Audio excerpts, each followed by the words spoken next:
Uh, Welcome to Will Work for Food, the New Possibilities Hour. Today is our last presentation for the year of 2025. And what a year it's been.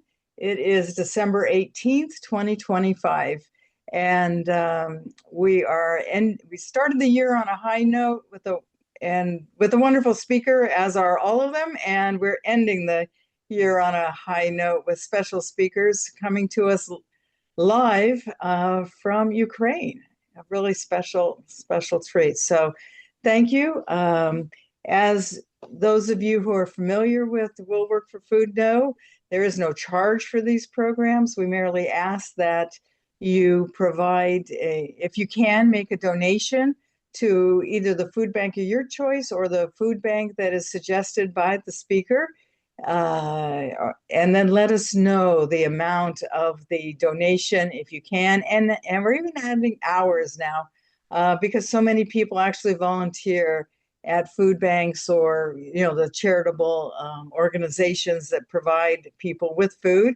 And so you can either email us, let us know from our website, willworkforfood.news, or put it in the chat here to Natalie, to Jeff, to myself, to David Schraga or Michael Schwimmer, and we'll pass it on along, and Natalie will add it to our running total.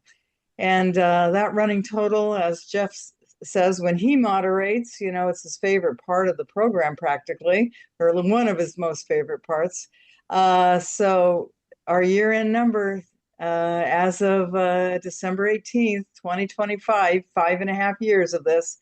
David, do you want to do the honors here? Absolutely. Thank you, Jean. It's my pleasure. Welcome to our audience. Thank you so much to our amazing speakers for supporting our program today. The number that we have been told about so far of donations is $906,234.28. 906,234. Every dollar is multiple meals. There's a tremendous multiplier effect for every dollar you give. So thank you to everyone who has supported the program.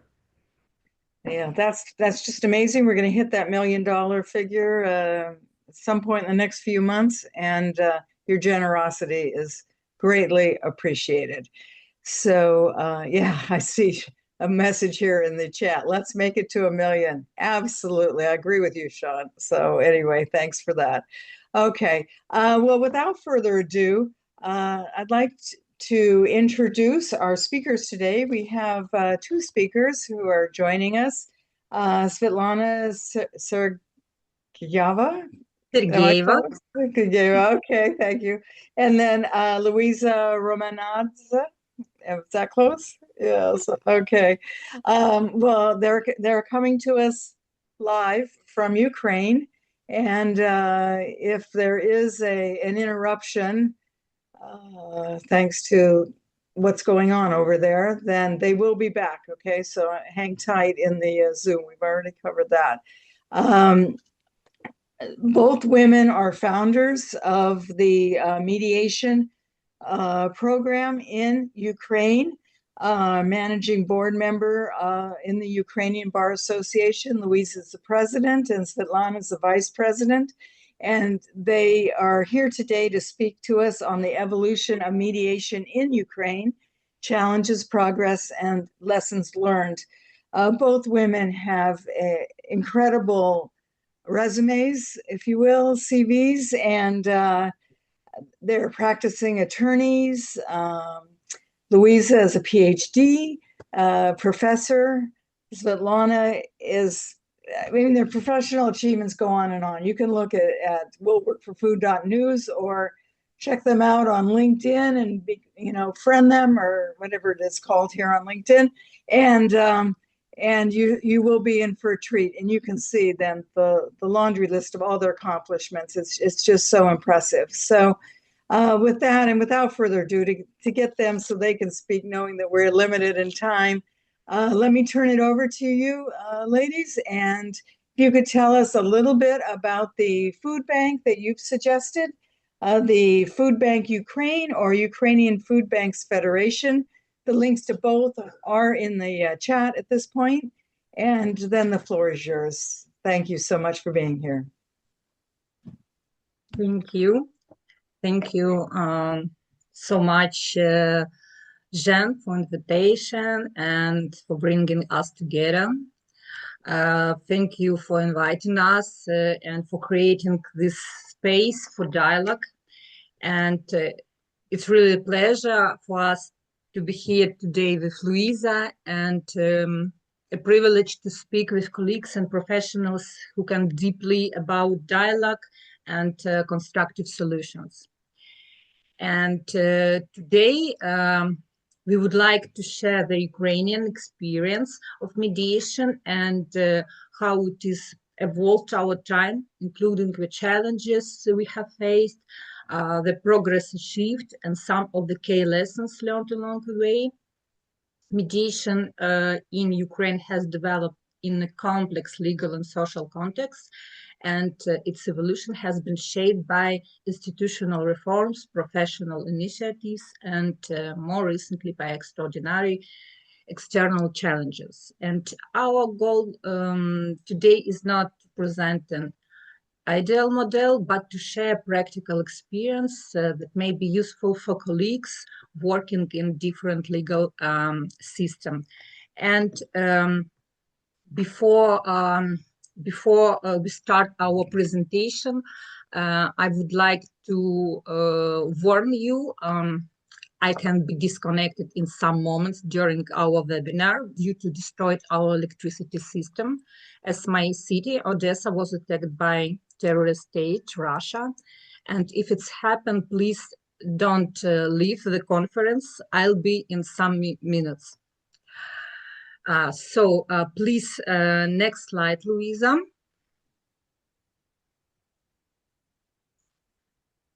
And yes, thank you. And this slide briefly captures the foundation of the Ukrainian Academy of Mediation, our mission, our expertise, and the role we play in our field.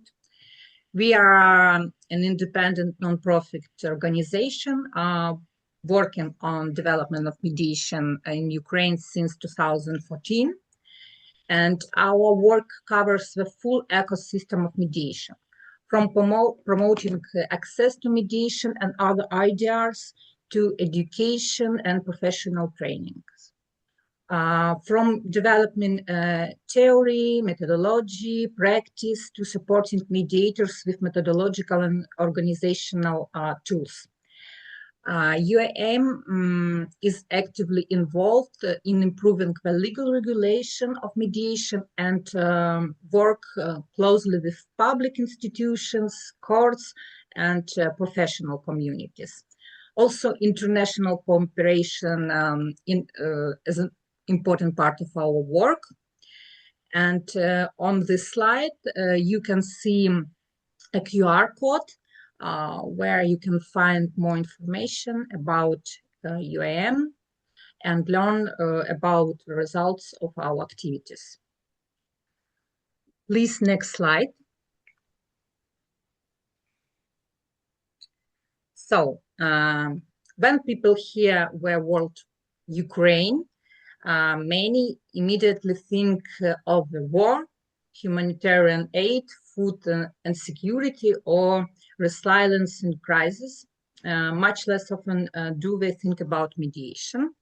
Nevertheless, mediation has quietly existed in Ukraine for more than 30 years, and during which many practicing mediators have been trained. Rich experiences in using mediation to resolve various conflicts has been accumulated, and a powerful pool of mediation experts has been created. The development of mediation was not hindered too much by the long absence of a special law, which was eventually prepared with the participants of Ukrainian mediators and was adopted on November 16, 2021. The law on mediation, it's a framework law. It contains the main definitions, the scope of its applicability, established principles of mediation, defines the status of mediators, rules of mediation, and its legal consequences. In Ukraine, mediation can be used in exceptionally broad range of cases. It applies to civil disputes, labor conflicts, commercial business cases, administrative disputes, cases involving administrative offenses, and even criminal proceedings. There, the mediation is used to facilitate reconciliation between a victim and a suspect or accused person. And our legislation recognizes mediation across different branches of law. Provisions allowing dispute resolution through mediation are included in the Civil Procedure Code, Commercial Procedure Code, the Code of Administrative Procedure, and several other sectoral laws. Also, mediation is one of the basic social services which can be provided to individuals or families in difficult life circumstances free of charge, as it's stated in the law of Ukraine on social services. And through the system of free legal aid assistance in granting access to mediation by informing about it is given, and it also provides mediation in proceedings for minors who are suspected of committing criminal offenses. And the provision of mediation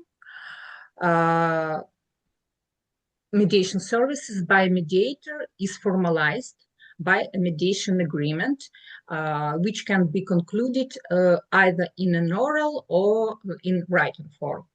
If the parties reach a mutually accepted decision, an agreement is concluded based on the results of mediation. It has the status and obligation of a civil law contract, and it can be concluded either in an oral or in a written form. In case of failure to fulfill the terms of the agreement as a result of mediation, the party may apply to the court with the corresponding claim. If there is a court proceedings, agreement based on the results of mediation regarding the subject of the disputes can be set out in the form of a settlement agreement and submitted to the court for approval. And if the court approves the resolution containing the party's decision, it may be enforced. Actually, who in Ukraine can be mediator? Please, Luiza, next slide. And this information is contained in the law of Ukraine on mediation. And when we speak about mediators in Ukraine, it is important to understand that this is an open and diverse professional community built on training, ethics, and self-regulation rather than strict state control. Under Ukrainian law, a mediator can be any adult individual who has completed basic mediation training either in Ukraine or abroad, and this basic training must include at least 90 hours with no fewer than 45 hours of practical training. The emphasis of practice is intentional because mediation in Ukraine is understood first and foremost as a skill that must be experienced, not only studied theoretically. A mediator cannot be a person with a criminal record, a person whose civil capacity is limited, or an incapable person. Mediator not act as a representative or defender of any of parties to mediation in a pretrial investigation, in court or arbitration proceedings. Also, mediator can be questioned as a witness in court. Professionally, mediation is open to different backgrounds. attorneys and notaries are allowed to work as mediators, provided they meet by the training requirements and respect ethical standards. And at the same time, judges and enforcement officers are not allowed to act as mediators in order to preserve impartiality and avoid conflicts of roles and authority. And this clear separation helps protect trust in both the judicial system and mediation. Also, Ukraine does not have a single national regulatory body for mediation. Instead, mediation has developed as a self-regulatory market. Today, there are more than 60 independent mediation organizations operating across the country, and each of them may maintain its own list of register of mediation of mediators, and in line with the law, of course. And as a result, there is no unified national register of mediators, but rather multiple registers maintained by the professional organizations. Next slide, please. And this model places a high level of responsibility on the mediation community itself. Ukrainian mediators are strongly self-organized and actively work together to ensure quality and professional integrity. Common guidelines have been developed and voluntarily adopted by many organizations, including Code of Ethics, training standards, principles for specialized areas of mediation. And what is especially important is that many of the standards were created by the community before being reflected in legislation. And this demonstrates a high level of professional maturity and shared understanding that trust in mediation depends not on formal control, but on ethics, competence, and accountability. Overall, mediators in Ukraine represent a professional rooted in cooperation, in responsibility, and continuous development. This self-organized approach has allowed mediation to remain flexible, accessible, and resilient, even in times of profound social and legal challenges. Please, next slide.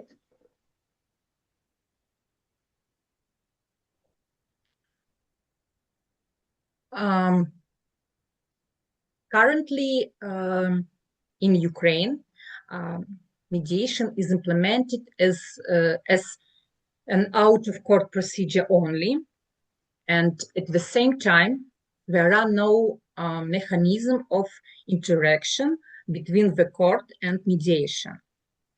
For the time being, no mandatory pre-trial dispute resolution procedure for mediation is foreseen, although definition of the categories of disputes for its implementation is already actively underway. Courts are required to inform parties about the possibility of mediation. And if parties agree to try mediation, the court may suspend proceedings for the duration of the mediation process. And if the mediation leads to reconciliation, the court may return up to 60% of the court fee paid by the parties. This is not just a financial incentive. It's a signal that the justice system recognizes mediation as a legitimate and valuable path to resolving disputes.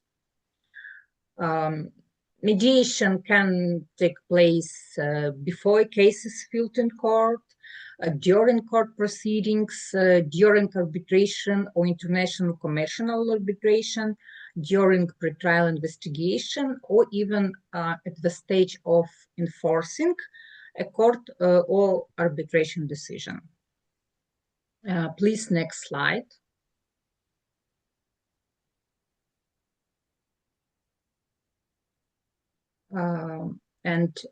Until now, I have mainly spoken about out-of-court mediation, which existed and functions independently in Ukraine, and at the same time, it's important to emphasize that since 2018, the Ukrainian Academy of Mediation has been piloting court-connected mediation.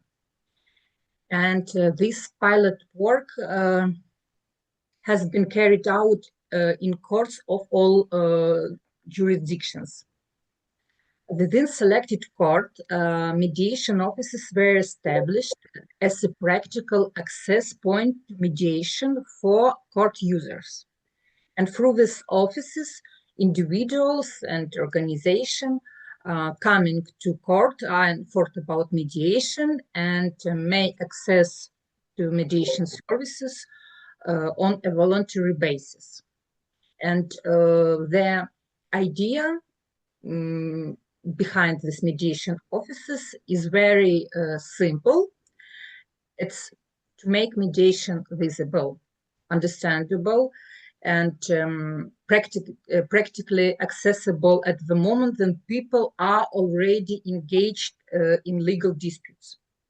And important, the opening of mediation rooms is not limited to physical space, because each pilot is accompanied by systematic capacity building. This includes training for judges, court and administrative staff on how the cabinets function, how mediation can be proposed to parties, and how court users can be properly informed about this option. And at the same time, the UAM develops and places informational materials within courts, user-friendly explanators of what mediation is, when it can be used, how party can access it. And all this helps ensure that mediation is not perceived as abstract or like theoretical, but as a real and understandable option. And building on this practical experience, rule for introduction of court-connected mediation in Ukraine was developed in cooperation with Council of Europe. This roadmap envisions a gradual expansion and scaling up of pilot models rather than rapid or forced implementation, and the approach is intentionally incremental, allowing the system to adapt and learn. However, it's also important to be realistic, and the full-scale war has significantly affected the pace of institutional development in Ukraine, and many reform processes, including the scaling of court-connected mediation pilots, were slowed down or paused due to objective circumstances. But despite this, the pilot initiatives themselves have continued to function and retain their relevance. And in this sense, court-connected mediation in Ukraine remained as a living pilot, on that has proven its value in practice and is designed to be expanded further when conditions allow. It reflects a long-term vision of integration mediation into justice system, while preserving its voluntary nature and independence. The roadmap is accessible in Ukrainian language through this QR code. If you wish to gain a detailed understanding of its content, Google Translate or DeepL Translate can easily translate this document.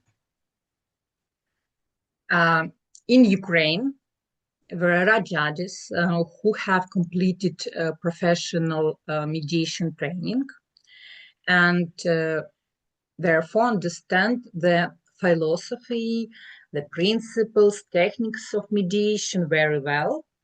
And this training helps them better recognize the value of dialogue, interest, and consensual solutions. However, despite having mediation training, judges are not entitled to act as mediators. And their judicial status requires strict impartiality within the court process, and the roles of judge and mediator must remain clearly separated.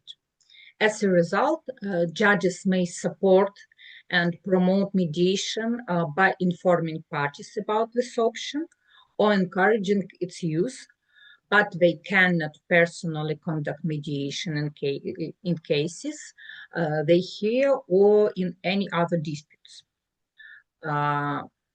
At the same time,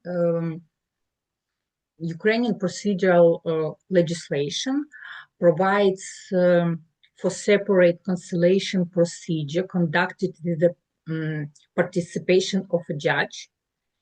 And this procedure may be initiated if both parties expressly agree and wish the judge to assist them in reaching a mutually acceptable settlement within the framework of the court process.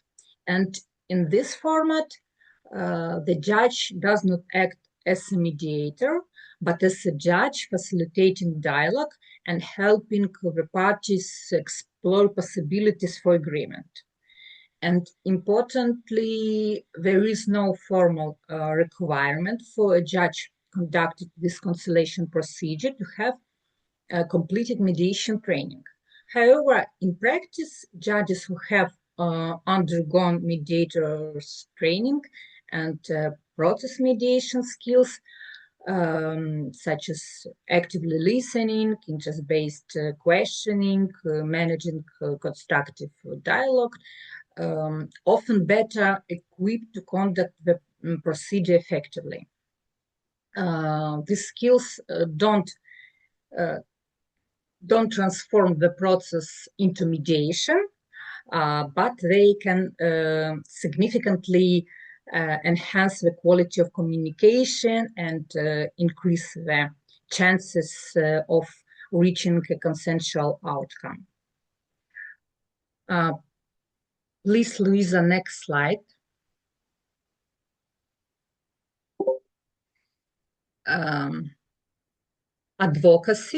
Advocacy in Ukraine is one of the main elements of mechanism for ensuring human rights, freedoms, and legitimate interests.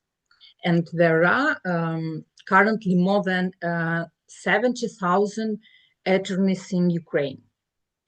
The Constitution established a certain legal monopoly on representation in courts, which was gradually introduced from 2017 until 2020. And given the constitutional monopoly on court representation, attorneys in Ukraine are typically involved at early stage of disputes and advise clients on both court and out-of-court dispute resolution options, including mediation, of course. And due to this professional role, lawyers can be regarded as an important stakeholders in development of alternative dispute resolution. And their advice significantly shapes how mediation is understood and used by clients in practice. And there is clear progress within the legal profession. Many attorneys have already completed basic mediation training, apply mediation skills in their practice, and increasingly recognize the value of mediation for their clients. This process has also gained institutional support. In several regions, regional councils of attorneys have established mediation committees and creating formal spaces within the bar to discuss mediation, professional standards, cooperation with mediators. And in practice, attorneys engage with mediation in several ways. The first one, they can initiate and support the client in the mediation procedure. And according of these ethical attorneys' rules, the lawyer, if possible, promotes the pretrial and out-of-court settlement of disputes between the client and other person. And this doesn't require training as a mediator, and here the lawyer is guided by the rules of ethics of lawyers. The second way, it's apply the skills of a mediator in negotiation with clients and procedural opponents, of course. And this requires appropriate training, but during such negotiation, the attorney is guided by the rules of ethics of lawyers. And one more way, it's perform the function of a mediator. And in this way, special training is required. In this case, the rules of ethics of the mediator prevail over the rule of lawyer's ethics. And this is stated in Article 21 of the rules of lawyer's ethics. Over the past years, awareness of mediation within the legal community has grown steadily. A significant numbers of attorneys have completed basic mediation training, and attorney mediators have become important ambassadors of mediation among their peers. And they regularly recognize informational events, trainings, professional discussions, they explaining how mediation works in practice and how it can be complement legal representation rather than undertime it. And Ukrainian Academy of Mediation also has played a central role in this awareness raising work.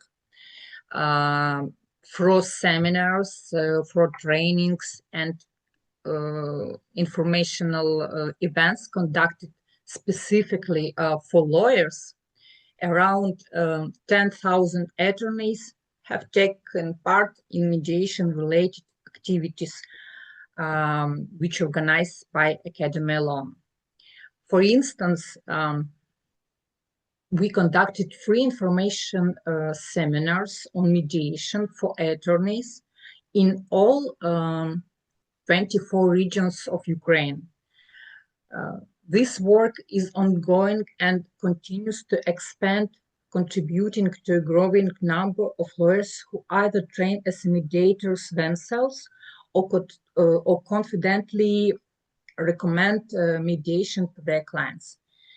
Similar training activities on various aspects of mediation are now being conducted on an ongoing basis. Overall, mediation and advocacy in Ukraine are increasingly seen as complementary, and attorneys are gradually integrating mediation into their professional toolkit, not as a replacement for legal representation, but as an additional flexible option that can be better serve clients' interests and support more constructive ways of resolving disputes. And with that, I would like give the floor to Luiza, who will continue with the next part of our presentation. And thank you so much, Luiza, for assisting me with our presentation. Okay, thank you. Hello, everyone.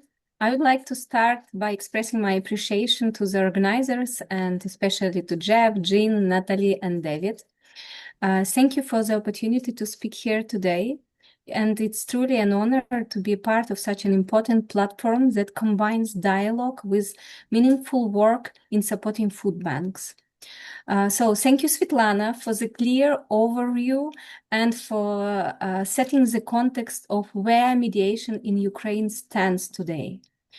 I will now take this picture a step further and look at it through the lens of evolution, how mediation in Ukraine has developed over time, what challenges we have faced, what solutions we have found, and what makes this path quite unique, especially in the context of war. When we speak about more than 30 years of development of mediation in Ukraine, this journey can be divided into three main stages. This structure helps us understand not only where we are today, but also how and why mediation in Ukraine has taken its current shape. The first stage began in the early 19th, when mediation came to independent Ukraine from abroad, especially from USA. And this was a period marked by profound transformation, as the country was facing many social, economic, and institutional challenges resulting from the collapse of the Soviet Union. One of the earliest impulses from the United States helps to organize first regional mediation groups. It was focused mainly and firstly on issues that we have with strikes, of minor strikes, and mediation could be one of possible solutions. That's why first regional mediation groups were established. And this stage was primarily about the introduction of ideas and practices of mediation in Ukraine. Next stage, over the time, we come to the second stage, where mediation in Ukraine stopped being something imported and became something developed from within. A diverse mediation community gradually emerged, made up mainly of non-profit organizations, mediation centers, trainers, and practitioners. During this stage, mediation developed largely without a specific legislation. This means that mediators themselves took responsibility for defining quality standards, ethical principles, training requirements, and the overall direction of the field. Mediators actively engaged with courts, ministries, businesses, universities, and other stakeholders, as well as different legal professionals. At the same time, this stage included intensive legislative advocacy. A consolidated draft law on mediation was developed with the involvement of mediators, judges, lawyers, business representatives, and civil society actors. And finally, it was adopted in 2021. And now we are on the third stage, in which the state has become an active partner in the development of mediation. Today, mediation is present in multiple policy areas, reform processes, and institutional discussions. The adoption of the law on mediation itself illustrates an important achievement, broad political consensus, as the law was supported by an overwhelming majority with no significant opposition. And this also reflected both the maturity of the mediation community and the trust built through years of collaborative work. Next slide presents what we call the Ukrainian mediation mosaic. Last year, when we marked 30 years of mediation development, the Ukrainian Academy of Mediation created this simple interactive exposition to visualize the diversity and depth of the field. It looks like a mosaic or patchwork where each colorful element represents a distinct direction in which mediation has developed over time. This includes family mediation, restorative justice, commercial and business mediation, connected initiatives, initiatives focused on children and youth, and so on. The mosaic is available in both Ukrainian and English, and each element includes key milestones, brief explanations, and links for those who wish to explore specific areas in greater depth. What this mosaic illustrates? This is important to understand that mediation in Ukraine is not the result of a single reform or institution. It's the outcome of many interconnected efforts developed over decades across different sectors, professions, and regions. So let's talk about the challenges. Many of the challenges we face in Ukraine are not unique, surely. A low public awareness of mediation has been a constant challenge throughout the entire development of mediation in Ukraine, and not only in Ukraine. This is an ongoing issue that mediators and mediation organizations have been working with from the very beginning. Over the years, a large number of informational materials have been developed and many awareness-raising events have been held across the country, and we still have such events because we still need to improve our awareness in mediation. At the same time, it has become clear that awareness work needs not only enthusiasm, but also structure. With the support of the European Union, a national communication strategy for mediation in Ukraine was developed. It did not replace previous work, but rather built on it, helping to structure and align existing initiatives and messages. It also includes a practical guide on how to communicate about mediation, which offers clear recommendations and ready-to-use solutions for different audiences. As part of this approach, a shared mediation visual identity was created. You could see it in the right side of the slide. A dedicated mediation logo was developed and made openly available, and today it can be freely used by public authorities, mediation organizations, courts, and the other actors, alongside with their own logos. It includes just the word mediation and some slogan. And the idea was to create a common visual signal that communicates the core message of mediation in a simple and recognizable way. Its slogan is built around a wordplay that reflects the idea that the parties themselves are the solution to the conflict. In addition, information about mediation was added to the official judicial web portal. And as a result, all court websites in Ukraine now contain a unified mediation page. It explains what mediation is, who a mediator is, how mediation relates to court proceedings, and where people can find a mediator. The information is short, clear, and written in a plain language. As part of our awareness strategy, Ukrainian Academy of Mediation also introduced an honorary distinction, mediation partner.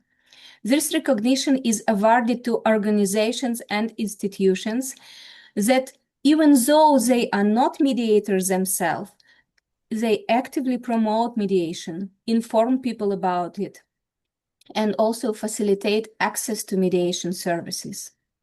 All these efforts reflect a shared understanding that raising awareness about mediation is not a one-time campaign. It is a continuous collective process where many actors contribute in different ways, helping mediation gradually become more visible, understandable, and accessible to society. Next challenge is regarding resistance and skepticism among professionals. And it affects not only lawyers and judges, but also other professional groups. Our key lessons here was simple. Mediation is best accepted when it's communicated from within a professional community, not imposed from outside. For many years, we have deliberately focused on developing mediation agents or ambassadors, if you wish, professionals who belong to a specific field and at the same time understand and support mediation. When we work with judges, the conversation is led by judges. When we work with lawyers, lawyers speak to lawyers. The same applies to notaries, enforcement officers, social workers, public officials, business, and others. This peer-to-peer approach allows mediation to be discussed in a shared professional language, addressing real concerns rather than abstract ideas. Almost all of our training sessions, informational events, and discussions are organized in joint professional teams, combining mediation expertise with sector-specific experience. At the same time, we realize that changing established professionalism mindset is difficult and slow. It is often much more effective to focus on how people enter a profession in the first place. That's led us to work systematically with the professional qualification pathways.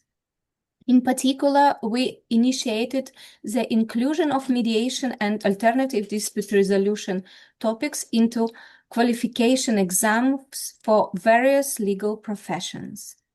Even a small number of exam questions change how future professionals perceive mediation, from something optional to something inherently connected to their future role. In 2022, it was a significant milestone when mediation and alternative dispute resolution were included as a mandatory component in the national standard for master's level legal education in Ukraine. This means that all law students graduating in the master's level must now study mediation and IDR understanding as part of their formal education. This reform was possible because the groundwork had already been done.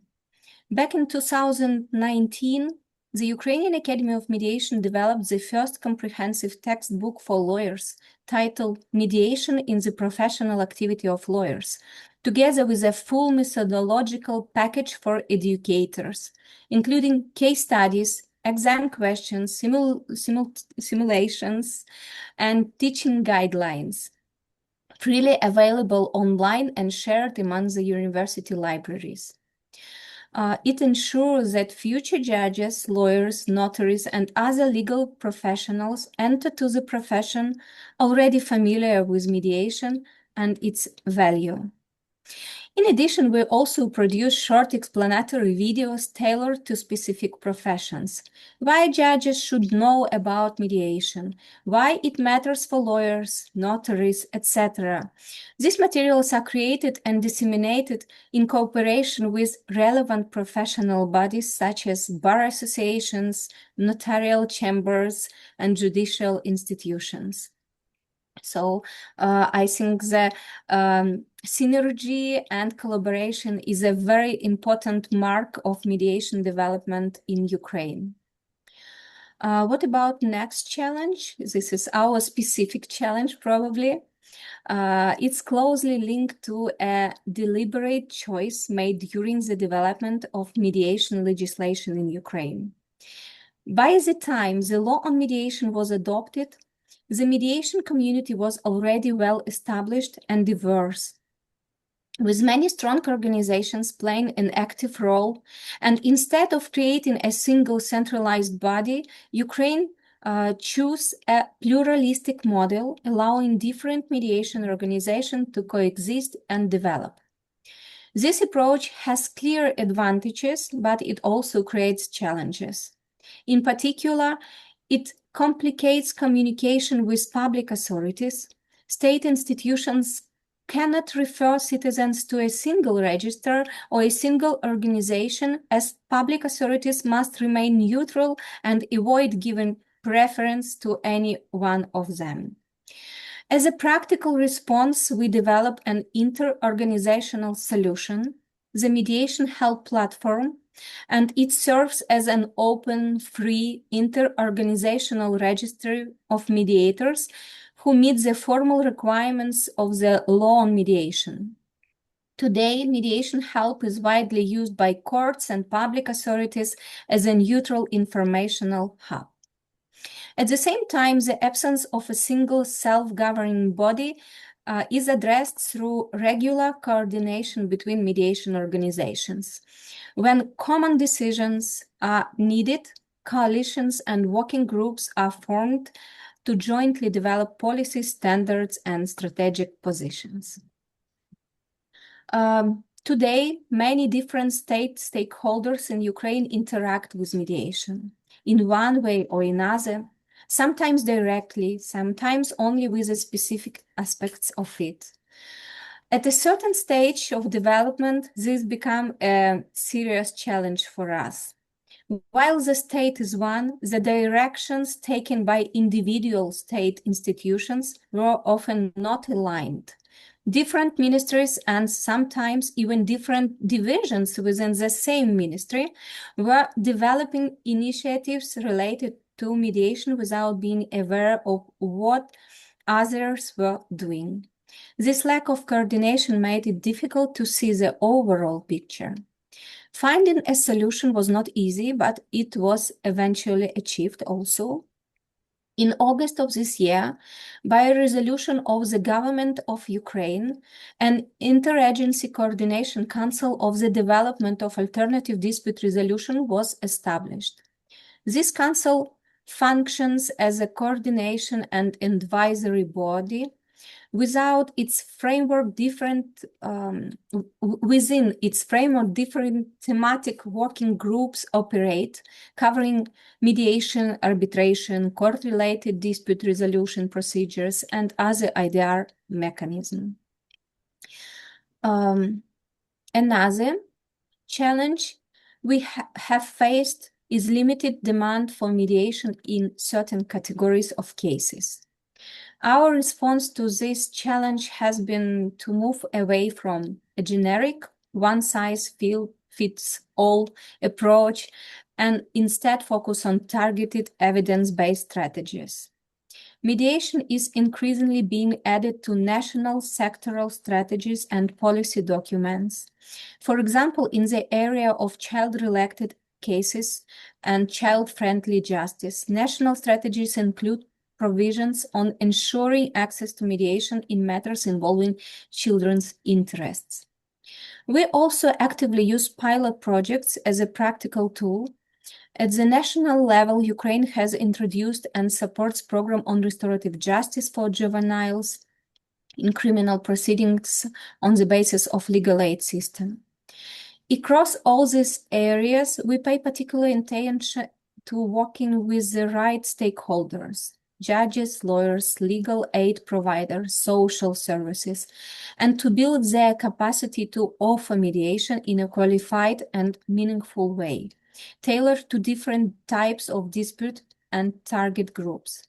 Special attention is given to developing tailored information materials for specific categories of disputes. It was just the main challenges that we faced, but I think it will be useful to hear our experience. What about the war context?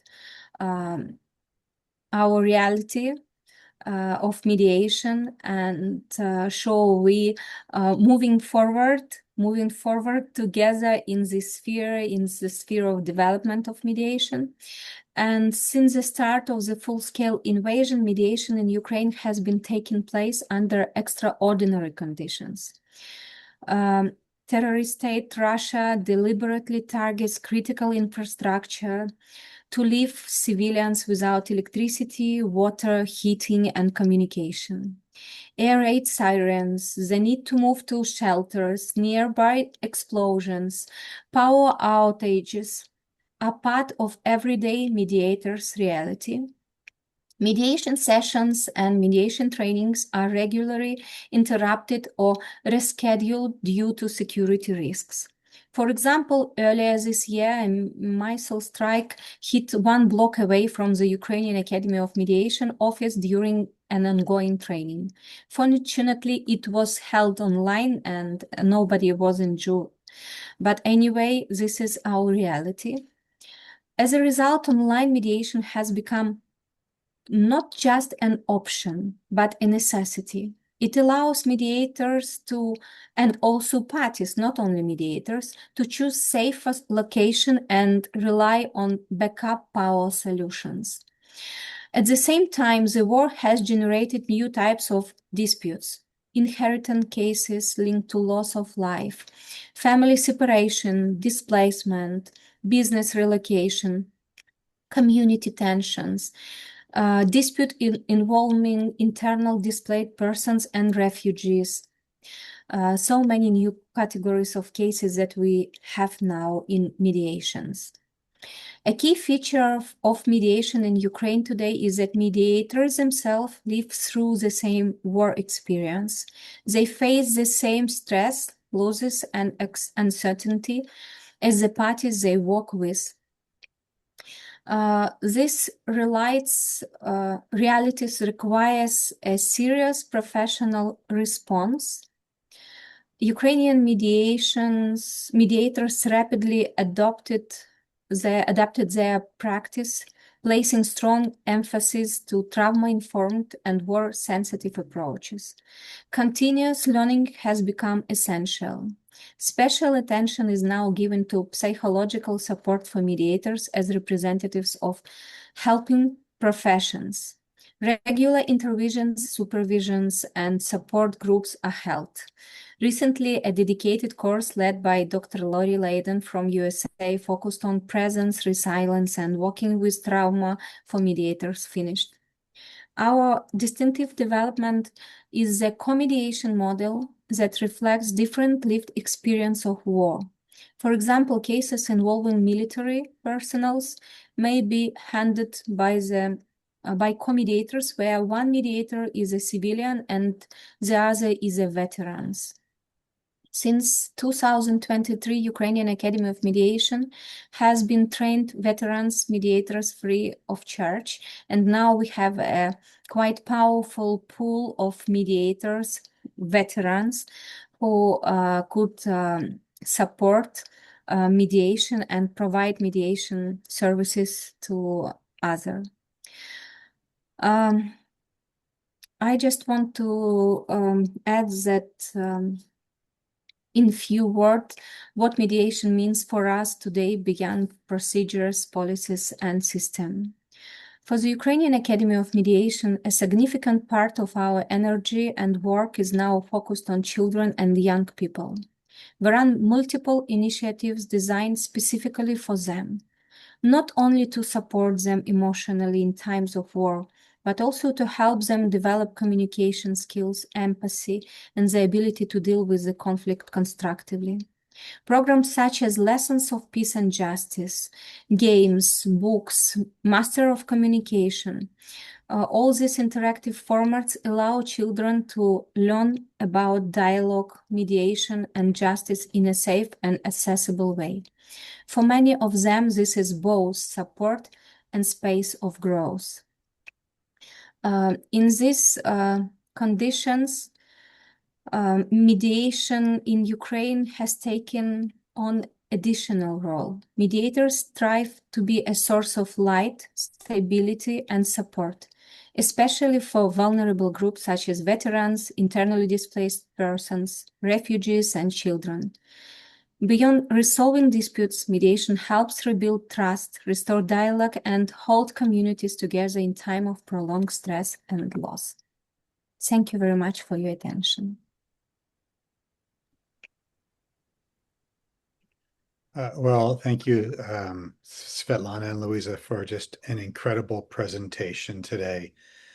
I mean, incredibly informative in terms of the developed and sophisticated mediation system within your country and the commitment to the ADR process that I know we're all inspired by and support in our own practices. And just in particular, the last few slides where you talked about the effect of the conflict on parties who are involved in mediation, as well as the mediators themselves, is tremendously moving. You know, I think all of us know how difficult it can be sometimes to be in a mediation and to be a mediator, and how emotionally exhausting and draining it can feel. But to imagine what you're also navigating in your personal lives while you're helping the parties navigate these conflicts, it really makes us pause and hopefully, I think, be grateful to you for the work that you do, and be grateful for, you know, what we can experience in our own lives here. So we're at the end of our time. So I think that rather than open it up for questions, I would just thank everyone again for attending. Thank you for your participation and for speaking with us in the midst of what you're dealing with. To everyone out there, please let us know about any donations you've made to the Food Bank of Ukraine or the Ukrainian Food Banks Federation. I know that Svitlana and Luiza, you have presences on LinkedIn, and I'm sure you'd be happy to hear from anyone who wants to connect. And with that, I think we'll wish everyone happy holidays. We wish you the best during this holiday season, as much as you can find light within it as well. And thank you, everyone, for your support of We'll Work for Food in 2025. We'll see you back in 2026. And Jeff, is there anything you'd like to add, as well as our co-host and fearless leader? No, just thank you for a wonderful presentation, Svitlana, Luiza. We appreciate it very much, and we wish you all the best in your continued magnificent efforts. Thank you.